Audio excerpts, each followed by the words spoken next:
চোখ রাখবো পরের খবরে। সন্দীপ ঘোষ আর ফের সিজিও কমপ্লেক্সে হাজিরা দিলেন। আজ নিয়ে 13 দিন, এই নিয়ে 13 দিন সিজিও কমপ্লেক্সে হাজিরা দিলেন আরজি করের প্রাক্তন অধ্যক্ষ সন্দীপ ঘোষ।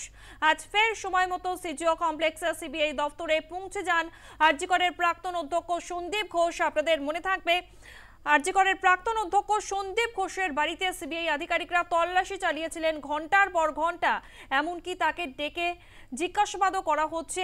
আজ নিয়ে 13 দিন ফের সিজিও কমপ্লেক্সে পৌঁছে গিয়েছেন সঞ্জীব ঘোষ, আরজি করের প্রাক্তন অধ্যক্ষ। তিনি তাকে দীর্ঘ জিজ্ঞাসাবাদ করছেন সিবিআই আধিকারিকরা।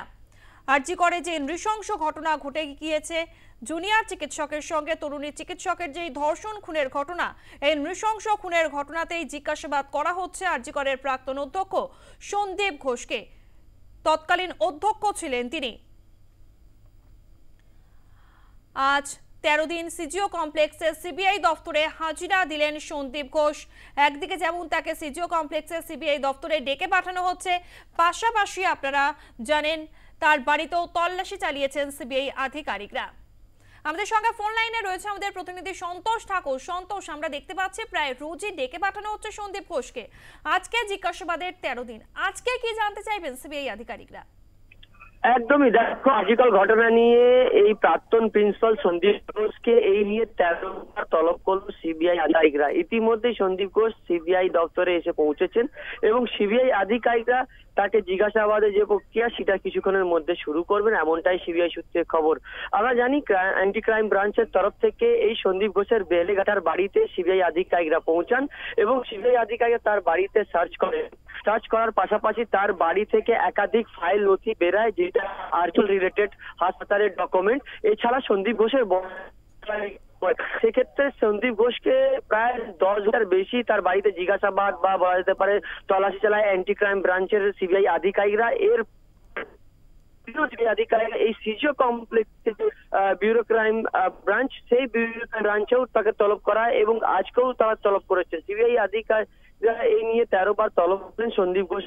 ইতিমধ্যে যে বলতে পারে যে ঘটনা ঘটেছিল, যে খুনের মামলা এবং রেপের মামলা যে উঠে এসেছিল এবং পোস্টমর্টম রিপোর্টের পর যে বক্তব্য এসেছিল সন্দীপ ঘোষের এবং পোস্টমর্টম রিপোর্টের আগে যে বক্তব্য ছিল, সেই বক্তব্য দেখা যাচ্ছে কি ম্যাচ করছে না এবং সন্দীপ ঘোষ বারে বারে একাধিক বয়ান দিয়ে যাচ্ছেন। সেই বয়ান বলা যেতে পারে সেই ঘটনার সাথে বা ঘটনার দিনের বা রাতে ম্যাচ করানো হতে পারছে না। সেই জন্য তার পলিগ্রাফও টেস্ট করানো হয়েছে, একবার নয় দুবার পলিগ্রাফ টেস্ট করানো হয়েছে সন্দীপ ঘোষকে। কিন্তু যে বয়ান উঠে আসে, একাধিক বয়ান, যার মধ্যে সিবিআই সূত্রে খবর কি তার যে ঘটনার সময় এবং তার যে বয়ানের সময় এক রকমের আলাদা রকমের মন্তব্য বা আলাদা রকমের বয়ান আসছে।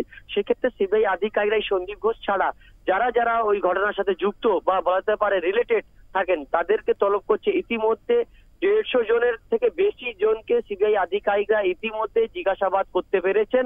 আরো বেশ কিছু গ্রুপ ডি স্টাফ বা গ্রাউন্ড স্টাফ আধিকারিকরা বা কর্মীরা আছেন এই আরজি কর হাসপাতালের, তাদেরকেও তলব করবেন এবং তাদেরকেও জিজ্ঞাসাবাদ করবেন, এমনটাই সিবিআই সূত্রে খবর। সেক্ষেত্রে সিবিআই আধিকারিকদের চলছে জোর কদমে তল্লাশি এবং জিজ্ঞাসাবাদের প্রক্রিয়া। এখন কিছুক্ষণের মধ্যেই এই সন্দীপ ঘোষকে ফের এই আরজি করের ঘটনা নিয়েই জিজ্ঞাসাবাদ শুরু করবেন সিবিআই আধিকারিকরা। সন্তোষ, এখনো পর্যন্ত মোট কতজনকে জিজ্ঞাসাবাদ করেছেন সিবিআই আধিকারিকরা? দেখো সিবিআই সূত্রে খবর 130 জনের বেশি লোকদেরকে জিজ্ঞাসাবাদ করেছেন সিবিআই আধিকারিকরা। প্রথম তোমাকে 50 জনের বেশি যারা গ্রাউন্ড স্টাফ এই আরজি কর হাসপাতালে তাদেরকে জিজ্ঞাসাবাদ করেছেন। তারপরে এই পুলিশ যারা অন ডিউটি ছিলেন ওই দিন বা তার আগের দিন এবং এই ঘটনা হওয়ার পরের দিন, অর্থাৎ বলা যেতে পারে প্রায় 30 থেকে বেশি পুলিশ কর্মীদেরকে এখনো পর্যন্ত জিজ্ঞাসাবাদ করেছেন, যার মধ্যে এসিপি আসছে, 2-3টি থানার ওসি বা অফিসার ইনচার্জদের নাম উঠে এসছে। সেক্ষেত্রে একাধিক লোকদেরকে এখনো পর্যন্ত ডাকছে, যার মধ্যে একাধিক পড়ুয়া ডাক্তারদেরও তলব করেছে সিবিআই আধিকারিক, তাদেরও বয়ান নথিভুক্ত।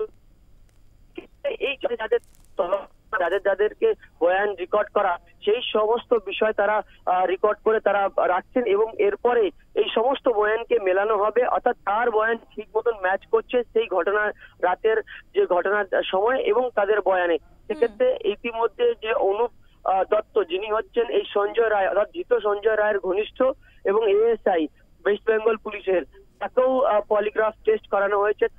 তারও এখনো পর্যন্ত যে পলিগ্রাফ টেস্টের রিপোর্ট এখনো পর্যন্ত আসেনি, কিন্তু তার বয়ান একাধিকবার নিয়েছেন সিবিআই আধিকারিক। সেক্ষেত্রে এই সঞ্জয় রায়ের বয়ান এবং অনুপ দত্তর বয়ান, এইসব বয়ানকে মিলিয়ে দেখা হবে এবং ইডি সিবিআই তরফ থেকে এই যে তথ্য, তারপরে জানা যাবে কি ঘটনা হয়েছিল এবং কারা কারা এই ঘটনার সাথে যুক্ত হয়েছে।